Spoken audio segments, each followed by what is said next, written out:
What's going on, everybody? JT here, and welcome back to the Next Block with episode 77. We've got C-Will, we've got David, we've got a fantastic guest backstage. We've got Chris Davis, the CTO of film.io. Smash that thumbs up button, smash that subscribe button, and I also, before we dive deep into this film.io, I want to announce that we're doing a giveaway, an M-Algo giveaway, which is the governance token, Algorand token for Messina 1. So definitely check out the live chat. We'll be dropping questions and clues and all sorts of things in the live chat. It's the only way to get this M-Algo. So check it out, participate, and what's going on, everybody? How you doing? Good over here. Nice to see everyone. Yeah, doing good. Had a crazy storm come through last night, but thankfully the tornado stayed a little bit away. Clearwater wasn't so lucky, got some damage, but we're all safe here. So excited to jump into this conversation. And yeah, make sure you're paying attention to the chat. I'll be dropping some questions.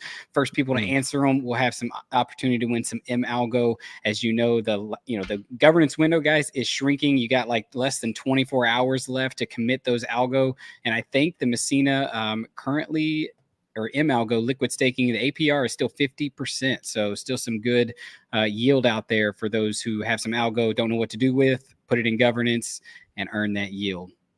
Absolutely. Absolutely. And so without further ado, let's bring on our guest, because this project, in my opinion, is really, really interesting. So from what I gather from it, they're trying to decentralize, the motto is Hollywood decision making, but it really seems like a platform to allow funding for artists. There's a lot of artists that have so many brilliant ideas and, maybe just lack the funds to put them together or the platform to put them together. Hopefully I got some of that right, but we'll find out just in a moment. All right, Chris, how you doing? I am doing well. How are you all doing?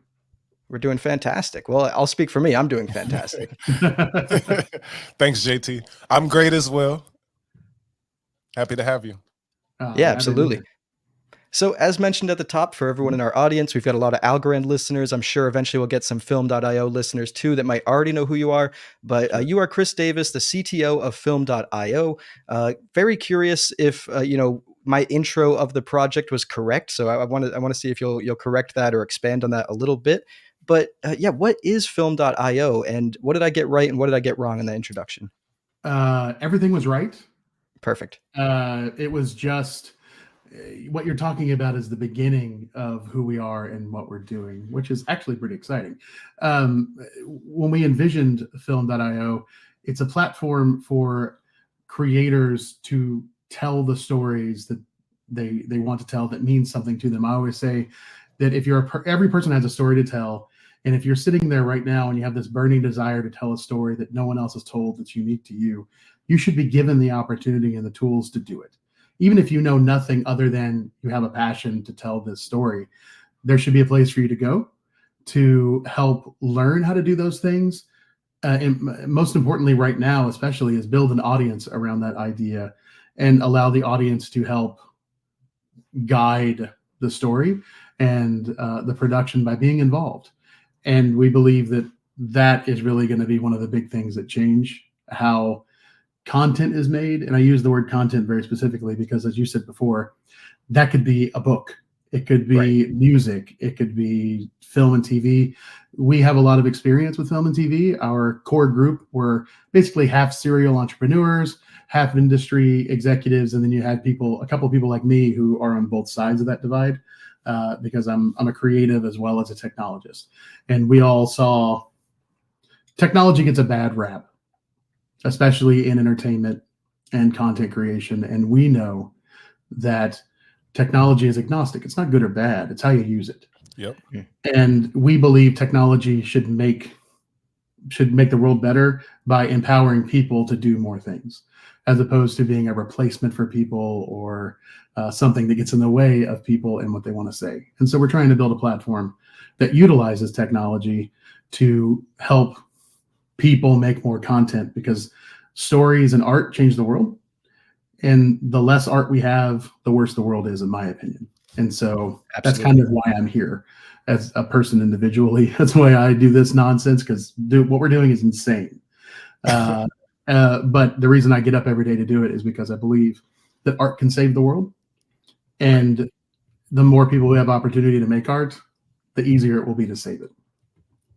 Yeah, I couldn't agree more. And it's, today it's losing a lot of its power and significance now, but it seemed like Hollywood or places like that was really the place to go for those tools, for that funding.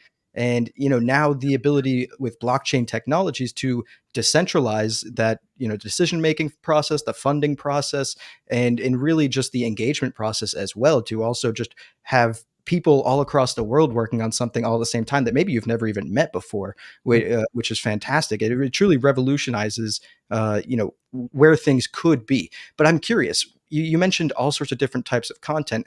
Is there any limitation to that, or is it really just anything goes? Could like a YouTuber put stuff on there, a novelist? What is the limitation there? Currently, it's not a limitation. So to answer your question, right now we're focusing on film and TV. It's not a limitation. It's about building things correctly. The idea here is that we're phasing in what we do. As I said at the beginning, we had a lot of people in our founding group who were involved in the film and TV industry, so they understood it. They knew what the problems were. They knew where we could come in with our expertise and particular brilliance we all bring to this to fix those things. And so it made a lot of sense to begin there. And also, I think that film and TV, especially today with prestige TV becoming something that is everywhere, not just HBO or Showtime, it has the most potential to positively or negatively impact the world in a big way. And so if we can make a change there and make it more positive and have a more diverse voice for that content, then we've proven we can do something. And then we can then say, okay, the next version of film.io will support books and graphic novels, which is an incredibly powerful medium to tell stories. And then we just kind of move from there. But in technology, especially, if you try, we could call it boil the ocean. If the task is boil the ocean, it'll never get done. And so you don't want something so massive that you're setting yourself up for failure. You want achievable goals, and you build on that success. You build on what you learned, because we'll learn some of our assumptions were right, some were incorrect, and we make changes so that the next set of assumptions are more focused and will be more correct. And as that goes, we become more confident in what we're doing, and we build a community around us that says, we saw what you did here and how great it was, and we're willing to go with you on this journey to this next phase and help us make changes there. And so it's always about scale. Facebook Facebook started off as something very small, and over time grew into this mammoth thing that we all love. Or love to hate. Yeah. Yeah, I'd say, yeah, there's a strong polarizing opinion there, but it's the idea is that you begin with one thing and then you grow so that you don't go too fast and fall over. So when you're talking about the mixture of community and technology and just Hollywood, right? It makes me think of Netflix, how when Netflix hopped on the scene, it was, it was disruptive, and now it's kind of another version or part of Hollywood, right? The worst part. Yeah. So, and I used to also work in the film industry, so I have some experience of how this process works, and it is an amazing and powerful industry, right, with storytelling. So with film.io being a decentralized version, how do you see is that affecting Hollywood? Like, we know there's strikes right now happening, writers, one of them have, made a deal, I believe, but actors as well. So how does that work with film.io and working with Hollywood? That's a fantastic question, and I'm glad that you brought up Netflix, because they're the perfect example of where you began with this seemingly altruistic thing, which was, we're going to be outside the system, we're going to finance everything ourselves, and we're not going to be beholden to the old legacy platforms, the old legacy, they call it the old boys club, like all of that stuff. Netflix came and said, we're not part of that at all. And then massive success happened, and power was being given to Netflix, because now that's where everyone wanted to go to make their next project. And it's unfortunate, but the adage stands that in some places power corrupts. And that's not to say that Netflix is this evil thing. They still do a lot of really good things, and I think they're still a positive force in the industry. They're just, as their business matures, they're starting to look more like the thing that they were put in to replace. Yeah, they look exactly like it at this point. Yeah. Because sometimes it's like what I'm seeing is they're essentially Hollywood is just producing a movie and then they tag Netflix on it and then they send it to Netflix. That's what it looks like now. One thing I do like is they have a lot of international movies and different languages. So that's something that's huge. Okay, film.io, can we talk about, you said CTO, can we talk about the technology a lot more and how that works and like what blockchain are y'all actually using? Yeah, and I just wanted to finish that thought because you asked a very important question at the end there, is how did decentralization affect what we're doing where it didn't have the ability to affect it on the Netflix side. And that's an incredibly important thing because our Filmio is owned and run by a foundation. It's not run by me. I don't own any of that stuff. And it's a completely decentralized foundation, which means that power doesn't rest in any one person's hands, and it's going to evolve as the platform does. And by moving all the decision making to that and to our DAO, because we have a filmmaking entertainment DAO that is going to be eventually they're going to have control of everything that happens in Filmio. We're handing it all over to them once it matures enough that it's safe to do so. Putting a system in place like that removes the ability for, or I'll just say lessens greatly the ability for a bad actor to begin moving the company and the project and the ethos in a way that the community doesn't want. And that's one of the powers of blockchain and DAOs in general, if they're run correctly, and we believe we are going to be running it correctly and already are. So that I just wanted to make sure, because that's a two-piece thing, which leads us really nicely into the technology. And you said this earlier, I think. One of the things that we've noticed, again, because of the people that came along with us on this ride from the entertainment industry, a lot of the decision making and the analytics are so either difficult to get or they're obfuscated in a way that makes it impossible to use them to make any decisions. And that seems like a core issue that needs to be resolved. And it's one of those places that the blockchain shines. If you do it correctly and it's not a proprietary chain, we're on Polygon, which is Ethereum compatible. All of the decision making that happens in our platform from the beginning it launched until the heat death of the universe is on the blockchain, transparent and immutable. When we launch some sort of distribution model, which is in our roadmap, because we want to be able to give people tools for everything, then all the stream information will be in the blockchain. There will be no more, how many times has my project streamed? And the answer is, we're not going to tell you. Like, you just go look. That's the issue with like Spotify with music as well. Like they have changed the metrics now. Back in the day when I used to sell CDs, we'd be on the street, you sell them for $5, $1, you get all your money. And now we got this streaming where they cut it down by 90%. Yeah, exactly. Yeah. And they make it difficult to even get the numbers so you can argue. Like if you crash the servers like some artists do when it comes out, there are billions of streams over a course of 3 to 4 years.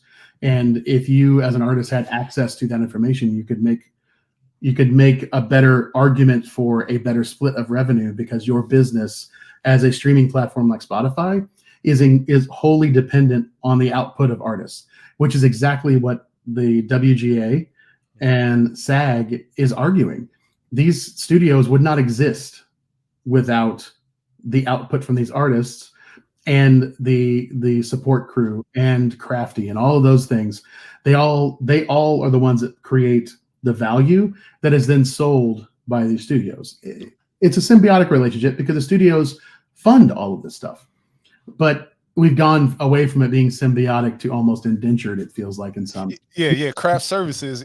Speaking of that, like these people, and I'm going so aggressive with it because I worked in it. Hollywood, I love it. Work hard. They do 12, 15 hours a day, 6 days, 7 days a week for 5 months, right? Yep. So it's hard, but it is a big like a discrepancy and all that. So you got like some celebrity will get, let's say, $20 million to do the show. And then you got the lighting guy and a PA getting $18 and everything in between. And I saw that as a huge, huge problem. And we know, looking at Disney, they bring in so much money every year and they have the profits. but that's, you know, the big issue. So I am also hoping too that this type of industry can be, you know, democratized, Yeah, and decentralized. we want to do soup to nuts, top to bottom. We want to bring fairness and transparency and a living wage to the people. Like the four of us consume tons of content. I know we do, because we're human beings and we need narrative. We need stories.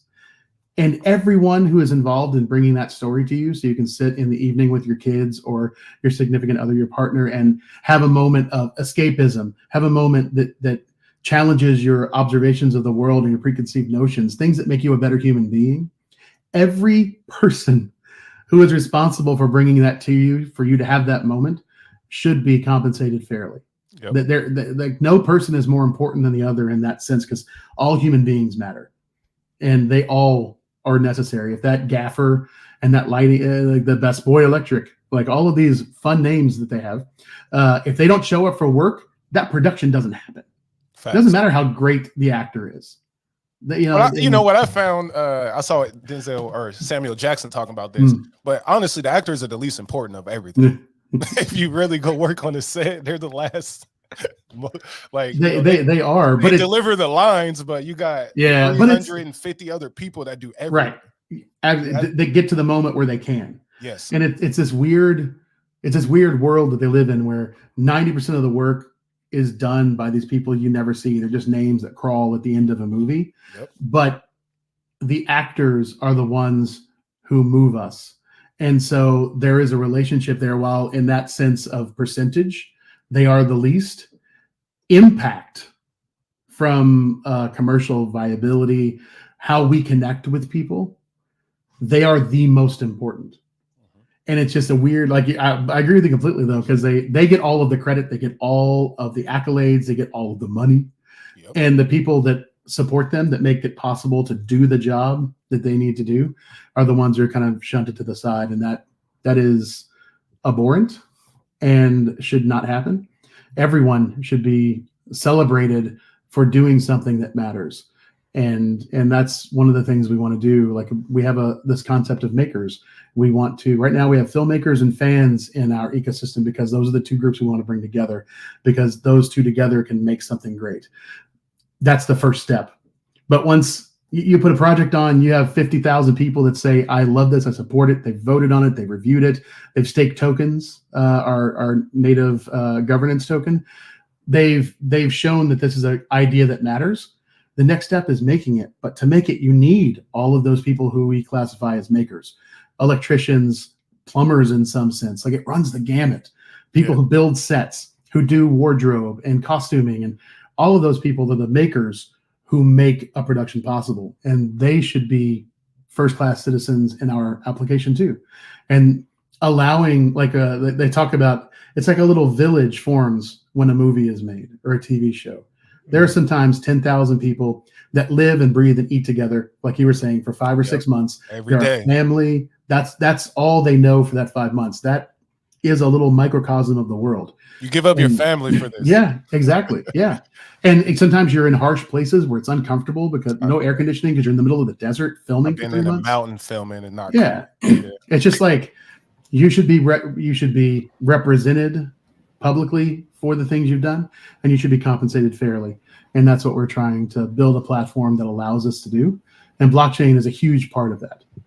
So then, go ahead. So I was just going to say, so then how would you make it to where it's where it is fair, as far as payment goes, right. and making that transparent, but then also, how do you plan to attract, right? Or, let's say 5 years down the road, Film.io has that platform. It starts to disrupt, kind of like we saw Netflix, but how does it attract that A-list talent maybe to be or to act and create film, if they know, hey, I can go to Netflix, I can go to Hollywood or some other big centralized thing, and I can get paid X, or I can go to Film.io and get paid Y. How does it plan to compete with that? Because obviously the people who maybe are not the main actors are looking at this like, this is amazing, I can make more money for the work I put in, but the actors could see this as, I'm losing as a pay cut. Right. Yeah, that's a great question. And it is something that we deal with constantly. And there are a number of answers to that. Some of them are very mercenary, as I like to say, because you have the altruistic, let's world rainbows, love and peace, and then I also want to fill my bathtub with money. So we have these things. Like let's be very transparent about that. And so, like I said, there are a number of answers to that. One is we become so necessary that they have no choice but to play ball.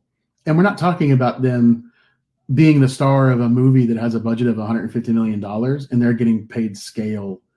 Like they're still going to be the headline person for that.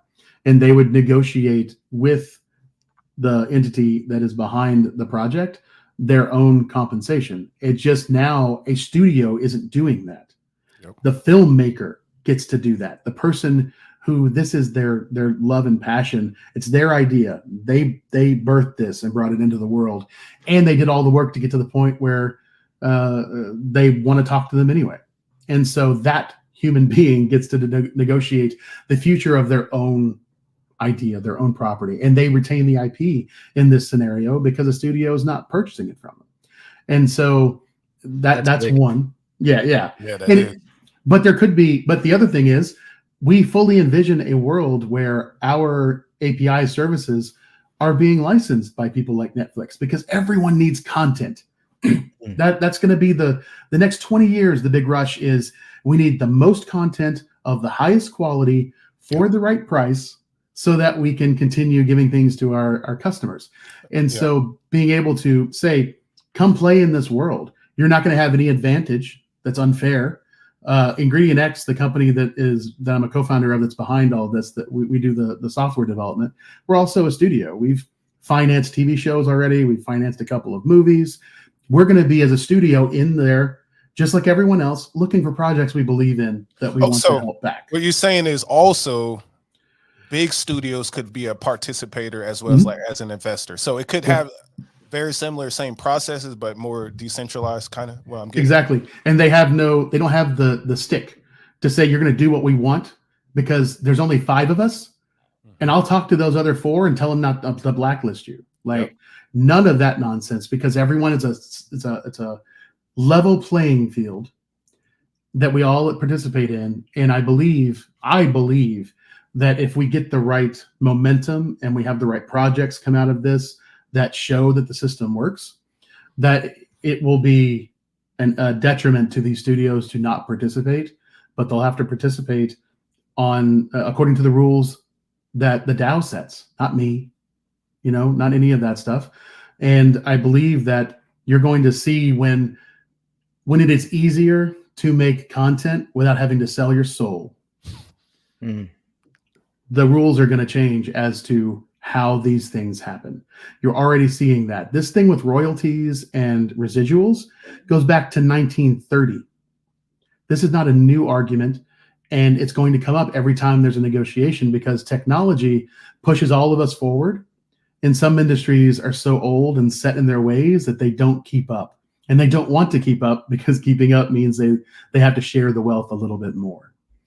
And we're hoping that our system allows for that to be a much more meaningful conversation, that you don't have to do that. You don't have to play by their rules. You can make your own. If you can build an audience around you, that's all that matters. If you get 1 million people that want to see your movie and they're willing to help you fund it, it's the Kickstarter model, but in a decentralized way. And it's more about not the thing you're getting. Like I don't care about t-shirts and sweatshirts. I care about movies like Moonlight and Life of Pi being made, which are rare. People want blockbuster tent poles. I like them. They're fun. I like spectacle. But I care about being challenged as a human being and being made better as a human being. And I want my kids, I have 2 sons. I want them to be better humans than I am. That's my entire goal in life. And giving them better things to see and to consume and to think about is how that's going to happen. And we're building a system to do that. Yeah. You mentioned kind of in what you just said that, you guys are working with some of the, obviously you're going to have to work with some of these legacy things to bring them in. What legacy systems and projects, maybe that some people would know, are you guys working with, or are you looking to work with to maybe kind of break more into that, legacy system? Yeah, I mean, we have various relationships we're working on with industry veterans, people like Netflix or HBO or Amazon. I'm not the business development manager, so I will not be speaking in specifics.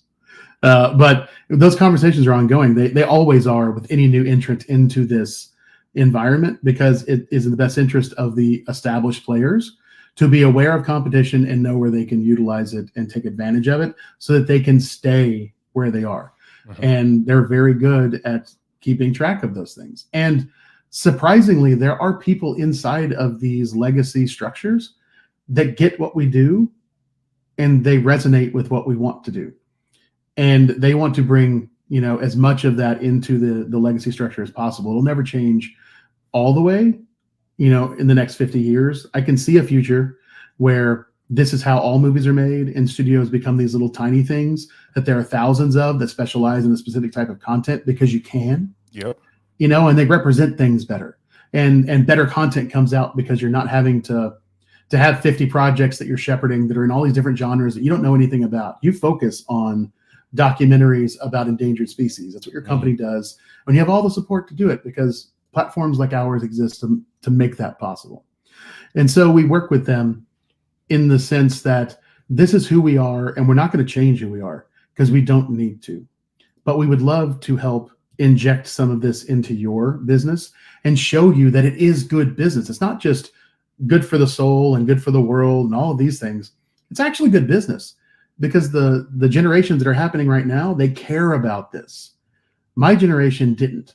We had other things that we cared about.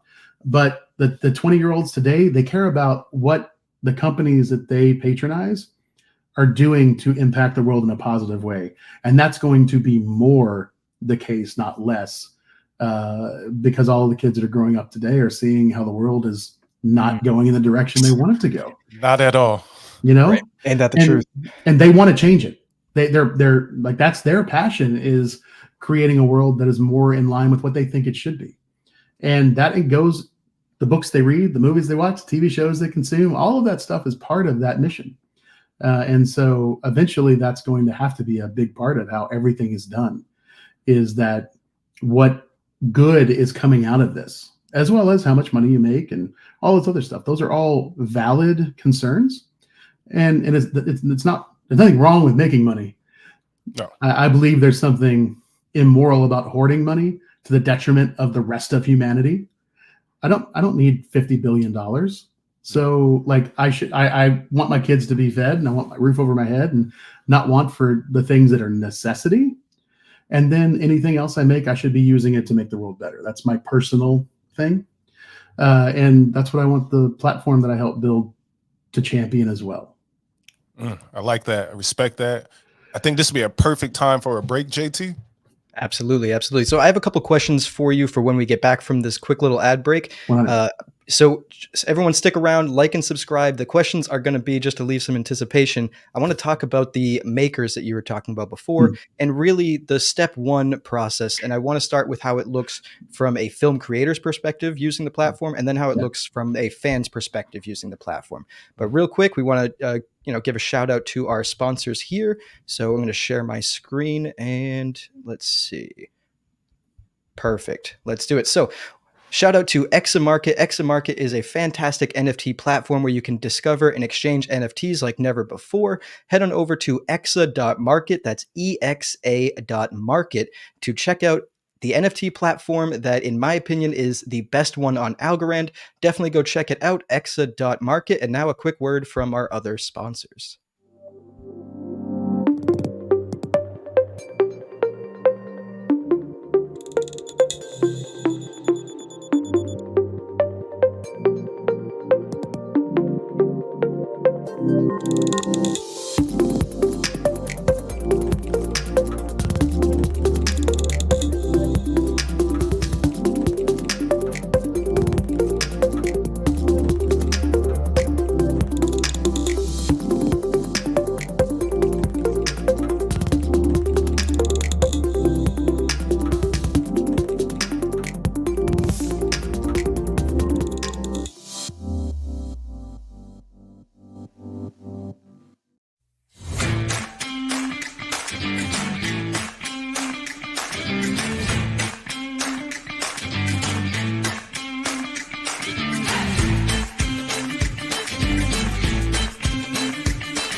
All right, we are back. Check out the video description down below to learn more about our sponsors and support the show. And, where we left off, I wanted to ask about the step one process. And I'd like to start from a filmmaker's point of view. So if I had just a rough idea and I went to film.io, how would that process look? Would I need to have a certain level of experience? Would I need to have like more than a full-fledged idea? How would that process go from taking that idea to finding the funding and support? Sure. Fantastic question. And one of the things that we really were passionate about when we designed the system is that, like I said at the very beginning, anyone who has the passion to tell a story should be given the tools to do so. It might take longer if all you have is a paragraph in your head that kind of outlines the narrative. But you're still a member of our platform, and as you join the platform. Let's just go there. You join the platform, and there is a workflow to create a project. And the moment you create a project, you become identified as a creator in our platform. There are some requirements to publish your project to our DAO, essentially the members of our community, and those are we feel like they're pretty minimal, but they show a certain level of effort and commitment to the project, because while I think anyone should have the opportunity to be present on the platform and look for help with their story, they should be serious about telling that story. And so we have requirements for that, which are things like you need to have a log line, you need to have a title, you need to have a story that's 3 or 4 paragraphs that kind of encompasses a very high overview of your project. You need a poster, because visual is very important, especially in filmmaking. And you should have a lookbook, even if it's very minimal, that allows people to really get an idea of what it is that you're trying to do. And there are other things you can add as well. So we support a bunch of other stuff. But those are kind of the minimums that we believe, if you have gone to that length, you've thought through your idea to a certain point, you've wrestled with it to make sure that it's exactly or close enough to what you want to say, and you have put the time and energy into creating a package. And that's the kind of the terminology in Hollywood is packaging. So that's kind of the idea. And we understand that can be a hindrance to some people. That's a hurdle that is difficult to get over, especially the more visual aspects, a lookbook and a poster, things like that. Right. And so that's kind of where the makers come in, as we were talking about, because I fully envision that we have graphic designers that are in the maker community, and you can go in and go, I need these things, and you can invite them in to become part of your project. You negotiate yourself how compensation happens, and then you work together to get to the next phase.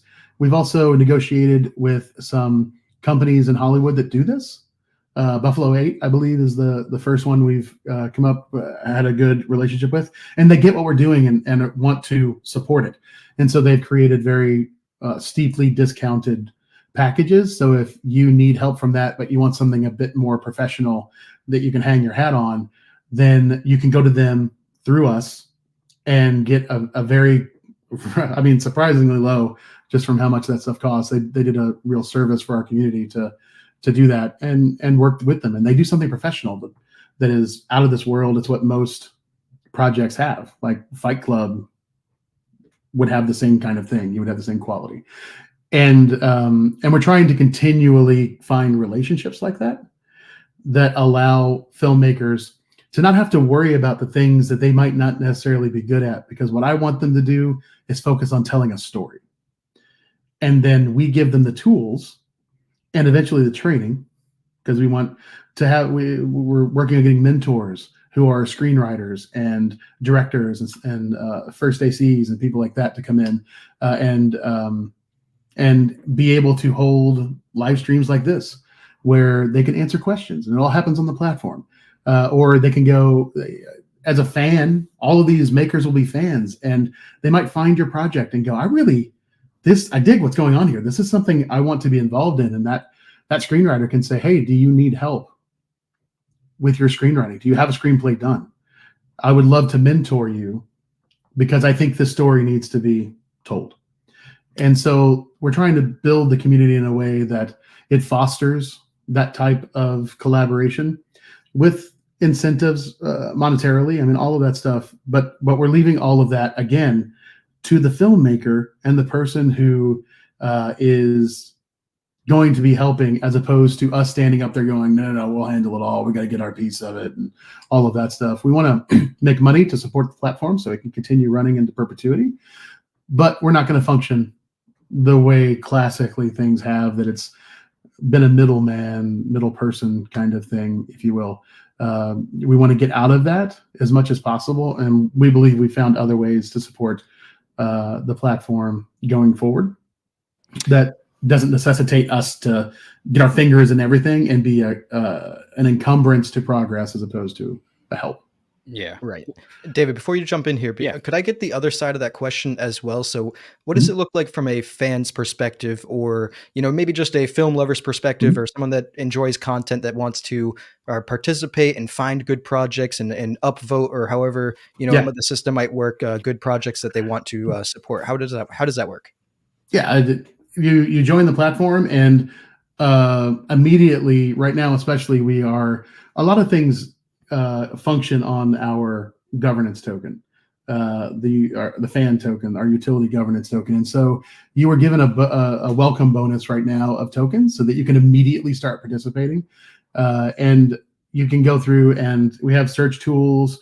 We have places for you to set your favorite genres and things like that. We have an AI ML layer that's constantly learning so that we can have a really good recommendation engine, so that every time a project comes on that meets the requirements that you have set, it will let you know about it. And once you found a project that you want to be a part of, you go to their project page, and there are various ways that you can interact. We believe the social sharing is going to be huge, being able to say, I really love this thing, and tell all my friends about it and get them in, so that there can be more eyes on this project. So we have sharing, and that's incentivized by fractional token earning. So every time someone comes back and on your link, and it leads to the creation of an account in our system, then you get a fractional governance token. We have reviews, so it's kind of operates like Amazon, so you can rate it by stars. But then we also ask you to give us your thoughts, because those thoughts go to the creator, and they can get really meaningful information. The lead character I really resonated with when I read your synopsis, and here are my thoughts on it. And then we incentivize, you get one fractional token amount if you just do the rating, and you get another one if you actually add a review it matters. So we're trying to incentivize good behavior that creates a more rich experience. And then, like I said, we have staking, which is the main way we view all of the projects as DAO proposals. So if you create a project and it gets published, it's a DAO proposal, and everyone who stakes a token is voting as a member of the DAO. And you earn FGR, which is fan governance rewards. So as long as you have your fan token staked to a project, you get a FGR on that then allows you to have more influence and to continue helping to push projects through. It helps build your reputation on the platform, and it helps give you more governance power, so that the next time you see a project you really like, you have tokens to go stake. And we try not to differentiate between someone who stakes one token and someone who stakes 100, because that vote matters the same no matter what. But of course, there are metrics that go into how many tokens have been staked to a project, how many unique stakers did, so that we're not having whales just come in and take over everything, because the amount of people matter just as much, if not more, than the amount of tokens in some places, depending on how things go. And so we have something called the Go Score, which, if you think of Rotten Tomatoes, it's like that, but not evil. But it's made up of various metrics that we track in the platform, as well as machine learning and a little bit of AI, ethically implemented AI, because it's a big buzzword. And AI is another one of those things that it's just a technology. It's not good or bad. It's about how you do it and how it's been trained, because most of it's been trained unethically. And so we're focusing on ethically trained AI. We're building our own stuff as much as we can, so that we can guarantee that, and then we'll be transparent about it when we are able to release that, so that we can we have the receipts, right? That this is ethically trained, and it becomes human empowering AI as opposed to human depowering AI, which is what everyone talks about today. So all of those things go together. I said, thank you. I have a follow-up too. So with that process, right? Say the project's funded and it comes out. So how is the like return on investment goes for the investors? Is it now in the process of like a regular movie? They need to go to AMC, get distributed it. How's that work? Right. So it will work all the ways in the sense that we are going to make as many relationships as possible with people so that we can help you get distribution for theaters, if that's where you want to go, for streaming platforms, if that's where you want to go. We will have our own solution eventually, because again, if there were 1,000 people even that put up the money to make this 2-hour film, those thousands of people deserve to see it. And I don't care if AMC doesn't want to show it. So we're building our own solution eventually. That's a huge deal and a lot of work. And so we are not focusing on that yet, because that is a down that way lives dragons kind of thing, right? But it is on a roadmap. It is something we will do, so that if a creator who went from inception to completion on our platform doesn't have anywhere else to show it, that we will give them that so that they can show it, sell virtual tickets. It might be NFT based tickets, because NFTs are supported in our system. We're building an entire studio out for ways to handle rights and revenue. Could be NFT based.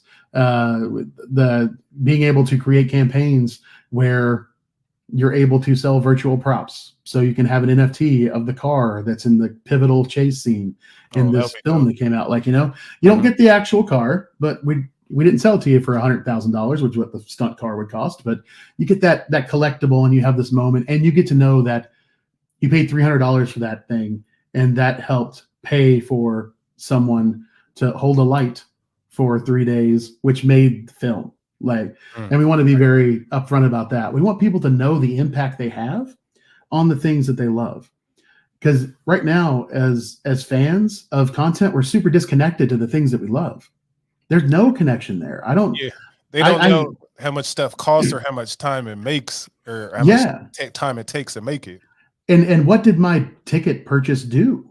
Right. I don't know. For one thing, because it came after the movie was made. Yep. And so all it's doing now is enriching a bunch of people and not enriching some other people that should be.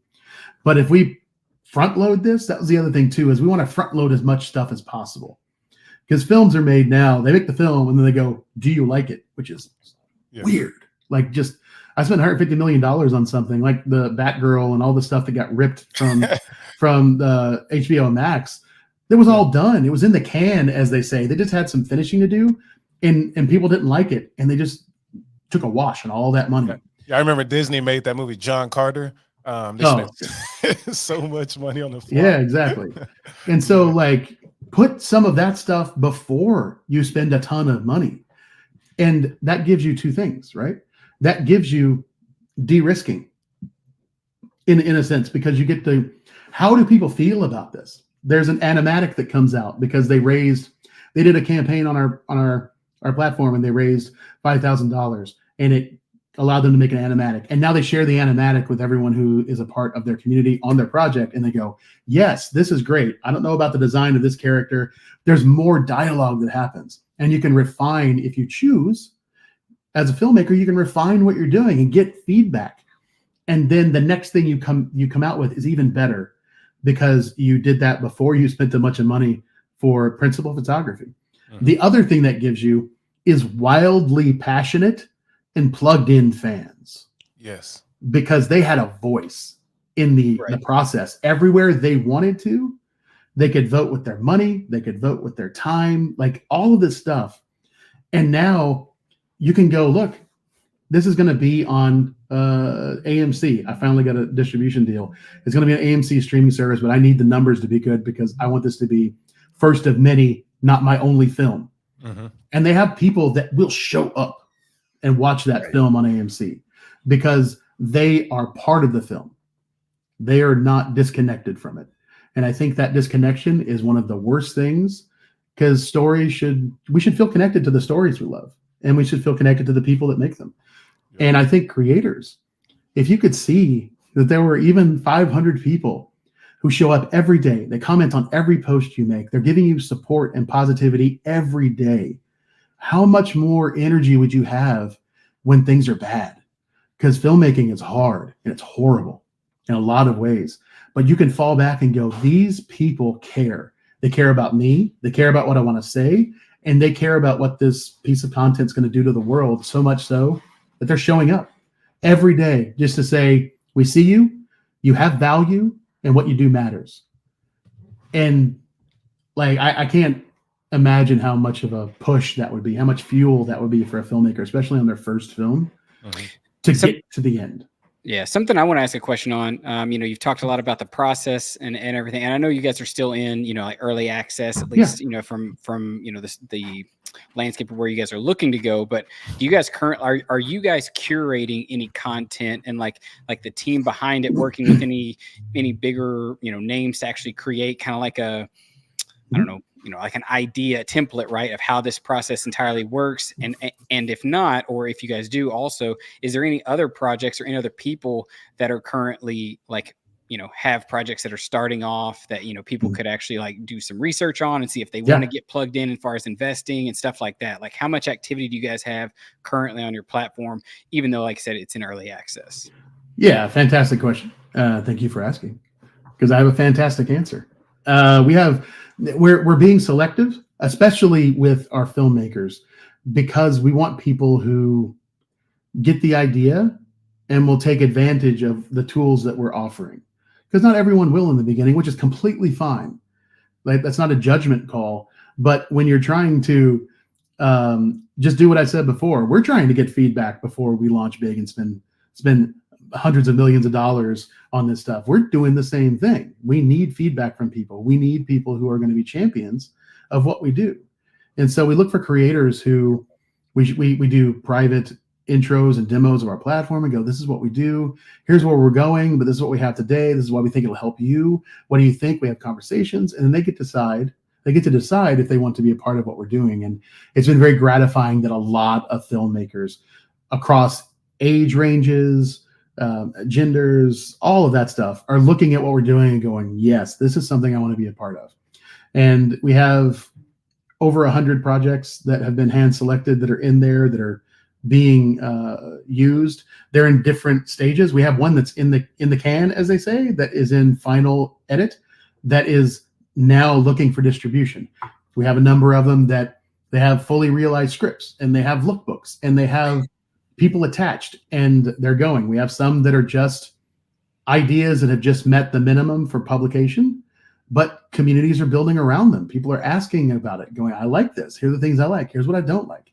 And so we've tried to find a lot of projects that run the gamut so that we can see where things work, where they don't, where we need to do better, and get feedback from our creators. So we are doing that. And we have 60, 70,000 fans who are in there every day doing their thing, and being able to really see how that works. And we're getting feedback from them too. Yeah, that's exciting. And I couldn't remember if you mentioned when you were talking about the distribution of, I guess, avenues of your all's platform.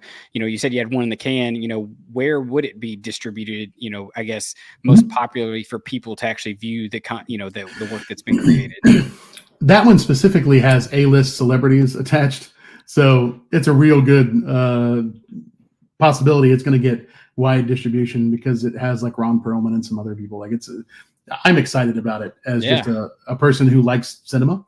And so that is just us helping him, the creator, to put his best foot forward, and to show that a community came around it while it was still being filmed and all of that stuff. And so for that one, I feel really confident that we'll find a distributor. They'll find a distributor that will put it where they want to go. Because again, at the end of the day, it's a filmmaker. Maybe he doesn't care about theaters because theaters are in a really weird place right now. And maybe he just wants a really solid streaming launch.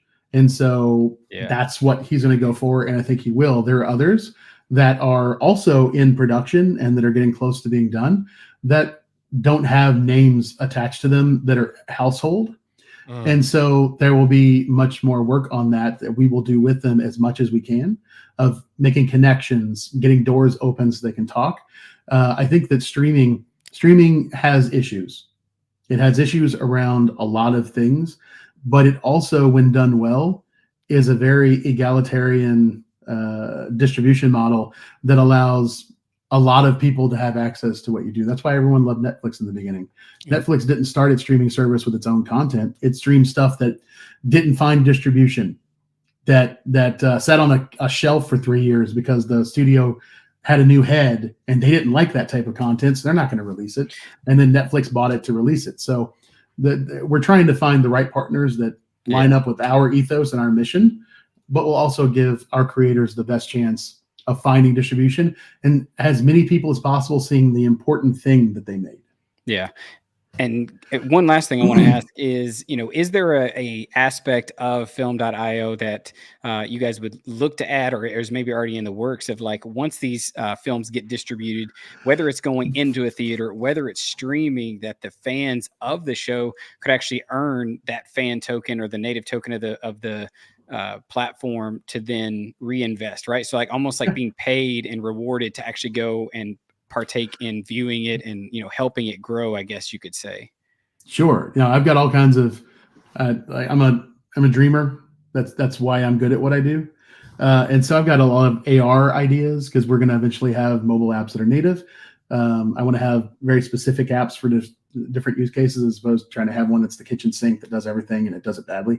Like if you're an investor on our platform, you should have an app that's tailored to you so you can have the best experience.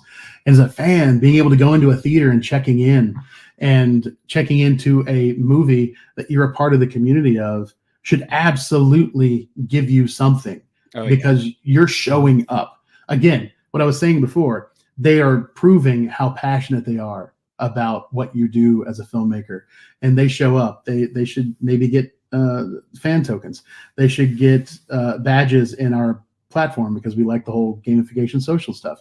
They might get an NFT that is only available to people who go to that movie, and that NFT gives them 20% off of a ticket to the next movie this creator makes. Like that's what's so amazing about this, is that blockchain can do so many things if it's used correctly. And we're at the beginning with it. Like, this is a really young technology in the grand scheme of things. And the things that it will do, we haven't even envisioned yet, is what's more exciting than what we have today, in my opinion. Yeah, this is amazing, because it's essentially becoming more mainstream tools for the average person. I look at Ice Cube has the Big 3 basketball league, and now that's really popular, and that came out of nowhere. Now we see 3-on-3 basketball in the Olympics, and Jimmer Fredette out there balling. So it's like, it is providing just different opportunities, and kind of seeing a cross-chain future in the film industry as well, where you can go to Hollywood, you can go to film.io, Netflix, and eventually YouTube. It seemed like it's going to be on its way as well. Yeah, I agree. So, the one thing that, just like you said, we're so early to blockchain. The one thing that just, kind of still, I guess, I feel like a lot of people maybe are waiting for is, like, what are the legacy systems doing to curb, I guess you could say, this new, like, wave? Like, obviously it's not like Netflix and Hollywood, and you could even look at finance and banks, like, they're all getting prepared for blockchain. So why couldn't Netflix just pivot, right, and create a more decentralized, and I guess, do you guys think that that's possible, or do you think that they're just, they think they own the market share and they're not really worried about blockchain and a lot of this stuff? Like, what are you seeing with the competitors to what you're building? There's two answers to that. One is that you're absolutely right that any of these, Disney especially, they're the ones that keep me up at night, because they're creative. Disney is creative. That is their DNA. And they had a blockchain project that they did, and it was really great in the early days. So Dragon Chain, I think, is what it became. But they've done a lot in that space. And they have war chests the size of, Mount Rushmore. So they have the money, they have the talent. If they really wanted to, they could go and do that. But there are a number of things that stop them. One is that it's a lot harder to turn a cruise ship than it is a little speedboat. Yep. You're going that way. It takes forever to turn when you're a cruise ship that has 50,000 people on it, as opposed to 3 people on a little speedboat. They just cut and they move. So being agile is not the strong suit of large established companies. They might have divisions that are agile, that they run as a startup kind of thing, but you never see disruption from an established person. You always see them from upstarts like us. Uber is a great one. There was nothing stopping cab companies from doing what Uber did. There was nothing to stop them from doing it once Uber landed. They should have looked at that and go, oh, yeah, of course we would do that. Why wouldn't we do that? That would take us 6 months to design an app, and we already have they didn't do any of that. And Uber ate their lunch. They're starting to do it now, but it's too late. It just took too long for the established guard to identify that there was a threat, see that it had value to them, and then make the changes they need to do it.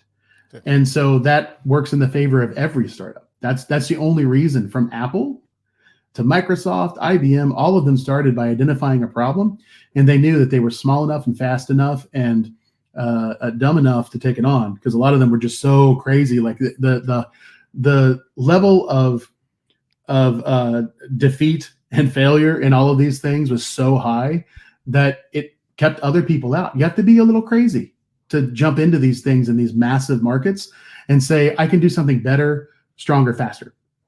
And you have to be a little song real quick. Yeah, exactly. Yeah. So I mean, that's what I would phrase it at.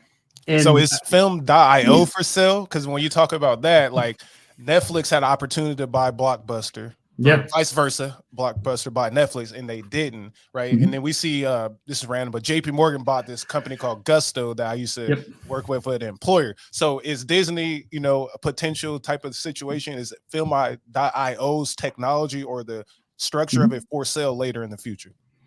The answer to that is I don't know, because I don't own Filmio. What I was saying before, I'm a co-creator of it.